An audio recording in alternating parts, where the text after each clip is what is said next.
में जा रही है, जिनके राइटर है बिहारी लाल कवि जी बिरमा की धरती से। और लिखते हैं, क्या लिखते हैं? सुर संगी के मति मराइल, सुर संगी के मति मराइल, पछताए के परी नहीं तो लागत बाकी झोला लेके जाए के परी।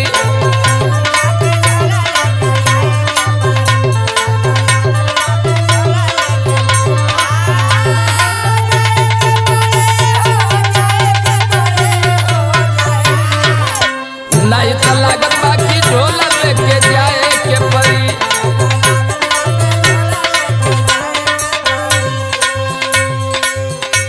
आज देख रहे हैं देश में बाहर हमारे पीएम महोदय तमाम वादा किए, साल में 2 करोड़ नौकरी देंगे, काला धन वापस आएगा, 15-15 लाख रुपया सबके खाते में जाएगा, लेकिन 15 पैसा नहीं मिला।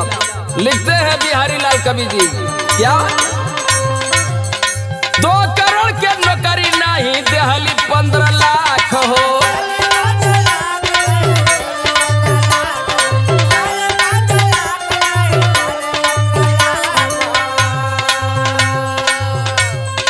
काला धन वापस आई, कैसे बनी साख हो, कैसे बची साख हो।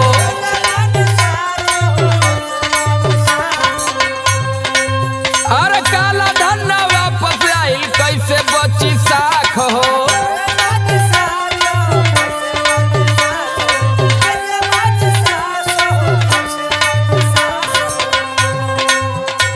और एक एक करके नेतन के समझावे के परी,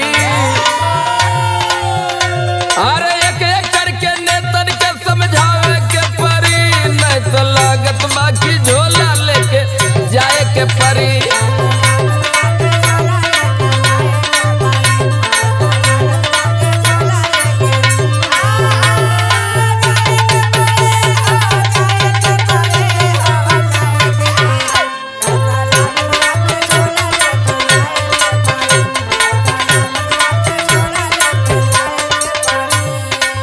यह सरकार शिक्षा पर जीएसटी लगा दिया और शिक्षा को भी प्राइवेट हाथों में दे दिया ताकि गरीब के बच्चे पढ़ न पाए।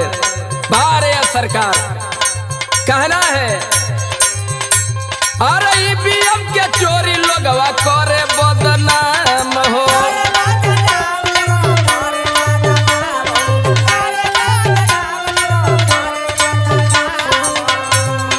जंतर मंतर देखा जाके करे चक्का जाम हो।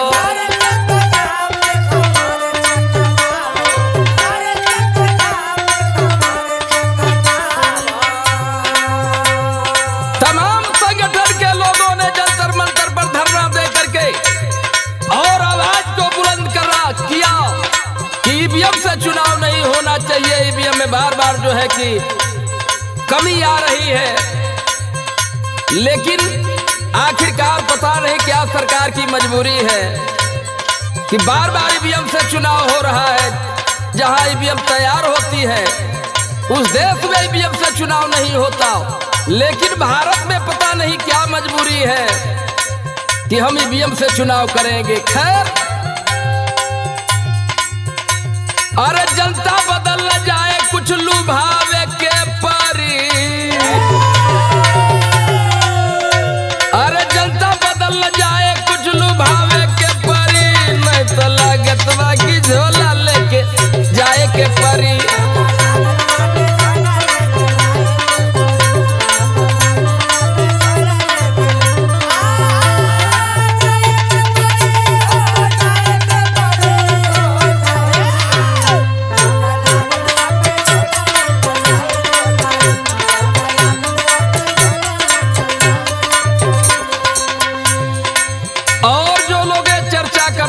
सरकार बहुत बढ़िया है, 5 किलो राशन दे रही है। यह सरकार आपको गुलाम बनाना चाहती है, और क्या कुछ मोदी सरकार ने नहीं किया।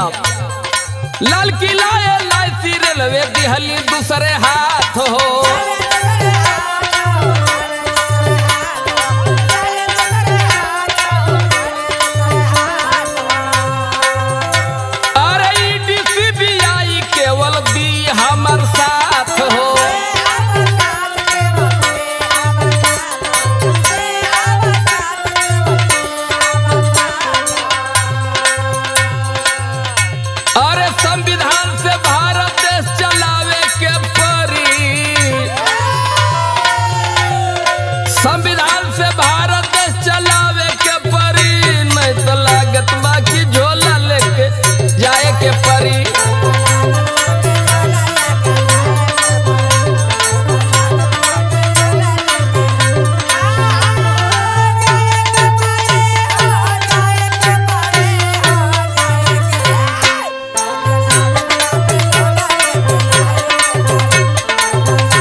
रहेंगे लाइन पर। मंदिर मस्जिद हिंदू मुस्लिम से ना होई विकास हो।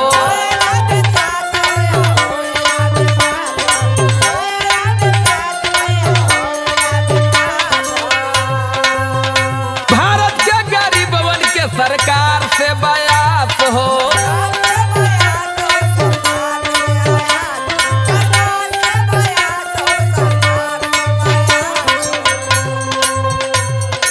बल्कि माई के लाल देश के बचावे के परी, नहीं तो लागत बाकी झोला लेके जाए के परी।